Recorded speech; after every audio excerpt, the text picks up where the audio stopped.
السلام علیکم ورحمۃ اللہ وبرکاتہ۔ محترم عزیزوں اور دوستوں، سردی کے ایام چل رہے ہیں، ٹھنڈی کا موسم ہے۔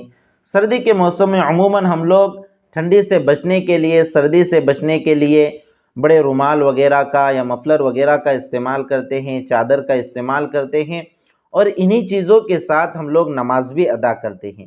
تو ان میں ہونے والی چند غلطیاں جن کی اصلاح ضروری ہیں، ان میں سے ایک غلطی تو میں نے آپ کو اس سے پہلے والی ویڈیو میں بتائی تھی کہ بہت سارے لوگ نماز میں اس طرح سے رومال اوڑھتے ہیں، اس طرح سے چادر اوڑھتے ہیں کہ اس کے دونوں کنارے، دونوں سرے نیچے لٹک رہے ہوتے ہیں۔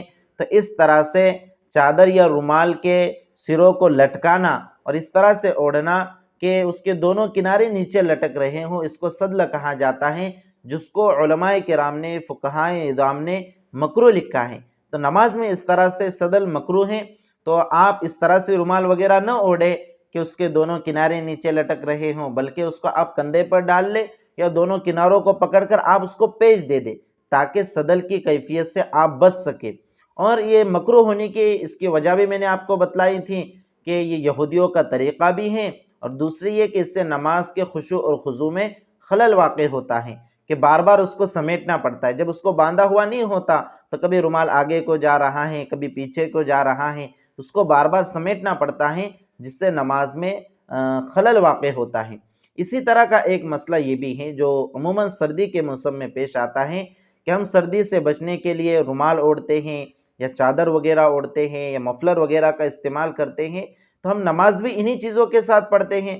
تو کوئی حرج نہیں ہے، آپ ان چیزوں کے ساتھ نماز پڑھ سکتے ہیں، لیکن آپ کو خیال یہ رکھنا ہے کہ صدل کی کیفیت نہ ہو، یعنی اس کے دونوں کنارے لٹکے ہوئے نہ ہو، اور دوسری چیز یہ کہ آپ ان چیزوں کے ذریعے سے اپنے چہرے کو نہ ڈھانکیں۔ نماز میں خصوصاً ہم نماز کے اندر کیا کریں، اس چیز کا خاص خیال رکھیں۔ اور دوسری چیز یہ ہے کہ ہم انہیں نماز میں اس طرح سے اوڑھیں کہ ان کے ذریعے سے چہرہ نہیں ڈھکنا چاہیے، یعنی ناک اور منہ ڈھکنا نہیں چاہیے۔ ورنہ بہت سارے لوگ اس طرح سے رومال اوڑھتے ہیں، چادر اوڑھتے ہیں کہ منہ بھی چھپ جاتا ہے اور ناک بھی ڈھک جاتی ہے۔ تو اس طرح سے یہ عمل کرنا کہ منہ بھی چھپ جائے اور ناک بھی چھپ جائے، اسے تلثم کہا جاتا ہے، اور یہ عمل نماز میں مکروہ ہے۔ اس کو مکروہ فقہا نے لکھا ہے، اور اس کے مکروہ ہونے کی ایک وجہ تو یہ ہے کہ یہ مجوسیوں کی علامت ہے۔ مجوسی جو آگ کی پرستش کرتے ہیں، جب یہ آگ کی پرستش کرتے ہیں تو اس طرح سے اپنے چہرے کو ڈھانک لیتے ہیں۔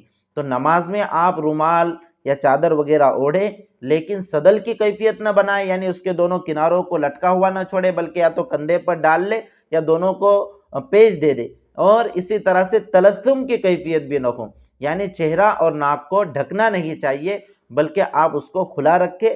اور نماز کے اندر کتنا ہی وقت لگتا ہے، 10 منٹ، 15 منٹ، 20 منٹ، اب اتنی دیر احتیاط کرنا کوئی بہت بڑی بات نہیں ہے۔ تو ان چیزوں کا آپ خاص طور سے خیال رکھیں۔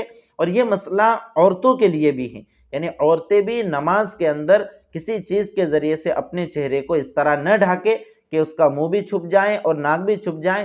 یہ مسئلہ عورتوں کے لیے بھی ہے، اگر وہ اس طرح سے چہرہ ڈھانکتی ہیں کہ اس کا منہ بھی چھپ جاتا ہے اور ناک بھی چھپ جاتی ہیں، تو ان کے لیے بھی یہ عمل مکروہ ہوگا۔ تو مرد اور عورتیں دونوں اس مسئلے کے اندر برابر ہیں۔ تو خواتین بھی اس مسئلے کو اچھے سے سمجھ لے، مرد بھی اس مسئلے کو اچھے سے سمجھ لے، اور دوسروں تک بھی شریعت مطہرہ کی اس بات کو پہنچائیں، اس عمل کو پہنچائیں، تاکہ لوگوں کو بھی دین کا صحیح علم معلوم ہو سکے۔ والسلام علیکم ورحمۃ اللہ وبرکاتہ۔